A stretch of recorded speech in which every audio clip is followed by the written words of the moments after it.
Not a bad spot for a little spring tench story.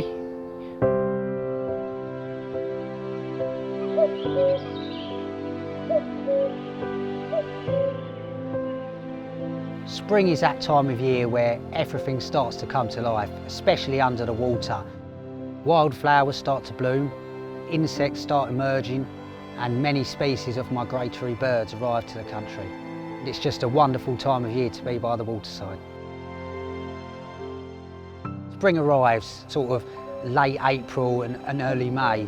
The tench is the fish that I like to get out and target. I usually target large gravel pits that have quite a low stock of fish.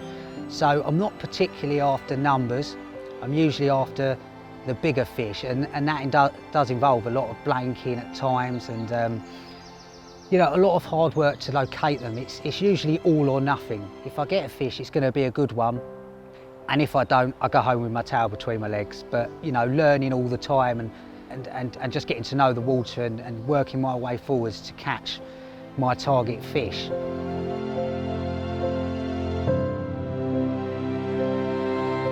So I had a lake in mind where I wanted to initially target. I thought of doing quite an early season campaign. Tench can be a lot easier to catch early on in a season. They're not as big. They haven't built up that spawn and the water they take on to achieve those huge sizes. However, they can be easier to catch.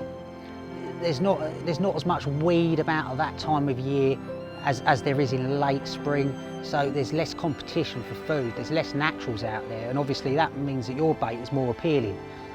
It also means you can present baits a lot better because you're not fishing amongst a forest of weed, so clear spots are easier to find.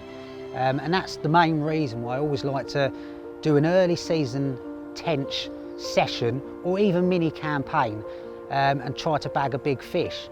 It's also worth, mentioning that the water I was targeting had a couple of big double-figure males as well, so I knew they would be up in weight at this time of year because they obviously don't really fluctuate.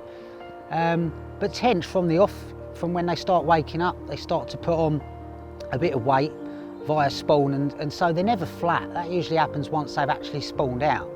So early season tench can be in very good condition and at very good weights. So I arrived at my venue and got the marker float out. I knew it quite well, so I knew the areas where the tench visited regularly, even though there weren't many in there, as I mentioned previously. I found a nice shelf. Well, I found the bottom of a shelf at about 50 yards, just behind a quite prolific weed bed. Not an established weed bed, but it was just coming up, and I was fishing about 6 yards behind that on a nice clear spot. The approach for bait was just maggot, hemp, and my usual mix of ground bait, which includes worm castings. You know, I set up just for a weekend session, and I didn't realise what I was in for, to be honest. It turned out to be a spectacular session. I think I had about 7 fish. I had a really strange looking male tench, which was 8 pound 15 ounces.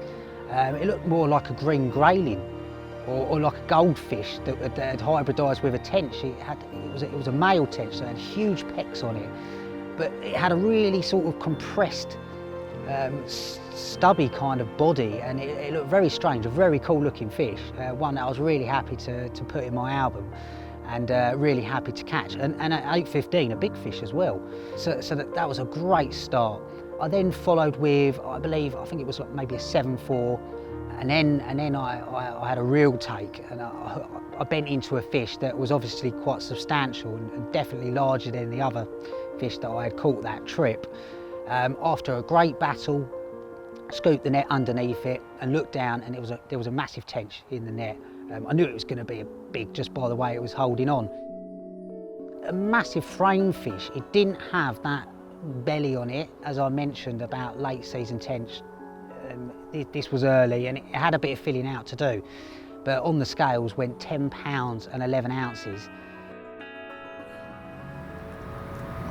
Mega happy to have caught this 10 pound 11 ounce tench. Beautiful old creature from a low stock pit. Beautiful.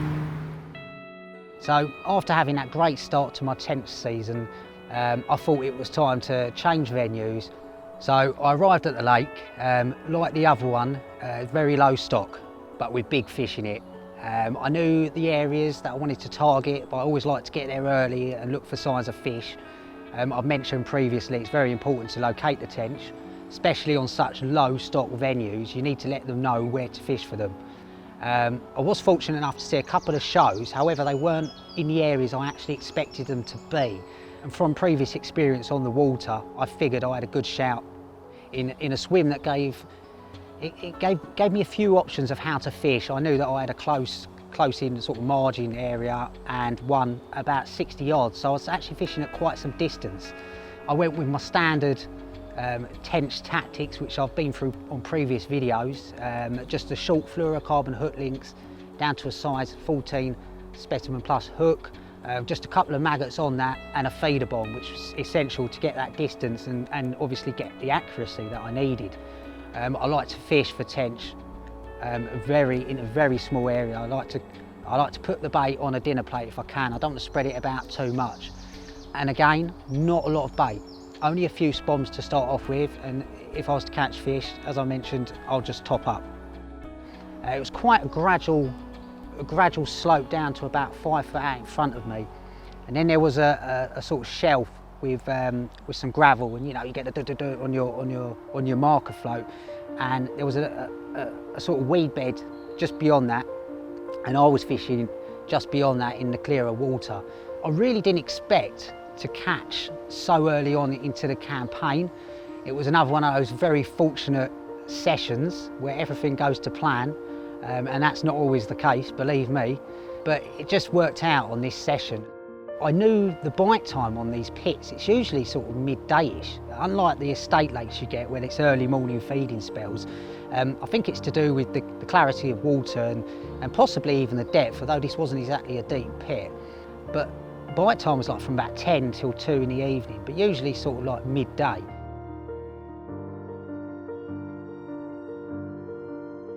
I sat back in the bivvy, rods are out, and then all of a sudden, din din din, on the middle rod.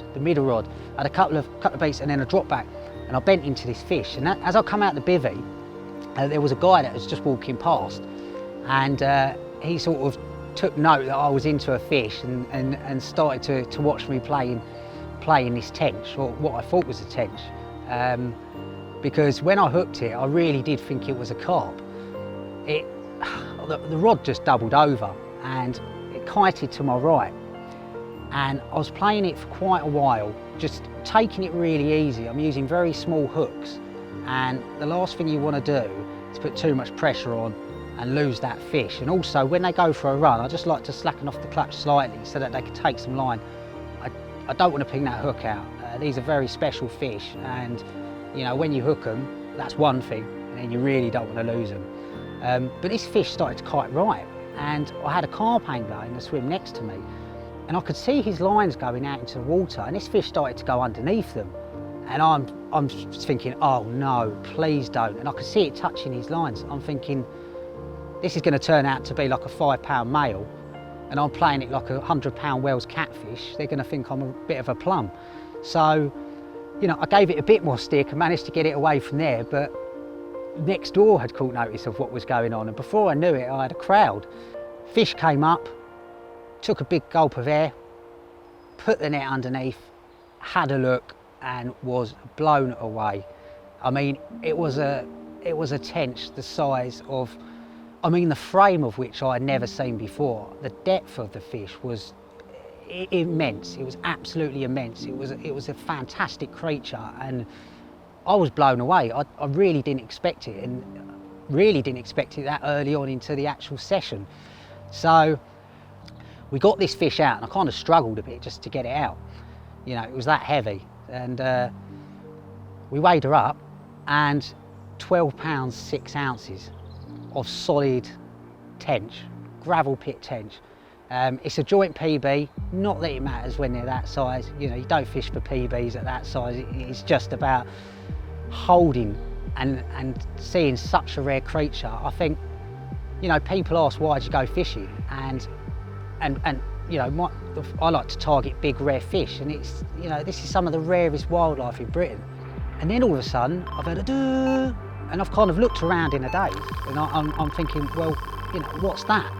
Just didn't expect it to be my rod. And when I looked down, I think it was my left hand rod, was just melting off like a one-noter. Picked it up, and again, it felt like the other one. And I just couldn't believe it. I've got the 4 people behind me now. Everyone's watching. One's got a camera on me now. Got it closer. Again, a really long fight. A really long fight. I don't know how long it was. It must have been 8 to 10 minutes. It was ready for netting. So I grabbed the net, and I had the rod in my hand, and it came up, and then it dawned on me, I've got a 12-6 in the net, and the drop cord has a bit of slack on it. And all that went through my mind is, you're going to net that fish and you're going to see a 12-6 swim off before you've even had a picture taken. So I thought, no, be sensible. And that fish at that moment, as I went to net it, it spooked and it turned. And then it started to take line. It nearly flat rodded me because I tightened the clutch slightly. So I shouldn't say fans with mush.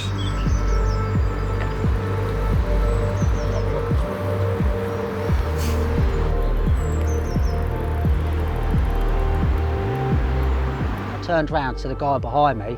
You know who you are. Thank you to all of you, by the way, who helped me out that day. Yeah, thank you so much. And I said, would you be able to net this fish? Because the last thing I want to do is obviously net this one and the other one to swim away. I did say, please be really careful that you don't, you know, accidentally let the other one go.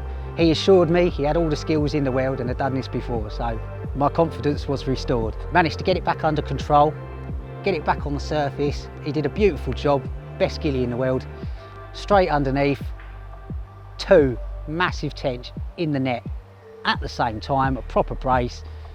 I looked down and I thought, I think I said on the video, not as big as the other one, but it will do. Not as big, but it will do. You know, it was just a moment. You couldn't write it. You couldn't write it. Sometimes you get very fortunate in angling, and you need that luck. And that was one of those moments. But yeah, I'll take it all day long. And once I'd sorted out that fish and unhooked it, I just unhooked it in there. I let that rest as well with the other one. Got her out, put her on the scales, 11 pounds and 3 ounces. So I had a brace of tench, over 23 pounds, a 12-6 and 11-3.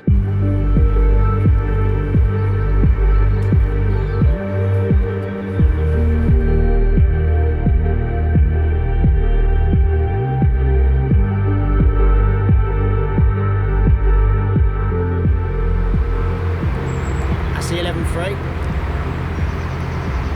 Beautiful fish. As we were sorting out this 12-6, that rod ripped off, but this is the big girl.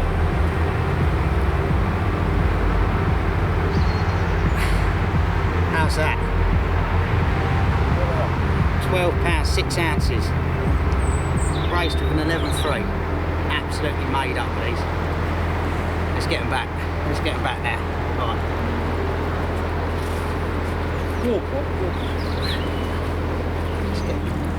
That's nice. That fish.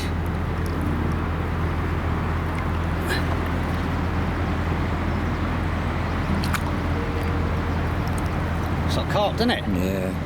That's a small one. Oh. Look at that creature. Incredible. Well done, mate. Cheers, thank you so much. It was just a moment that was just, you know, one of my greatest angling moments for sure. And we got some fantastic pictures, we got some fantastic footage, and you know, I feel truly honoured and lucky to have caught those fish.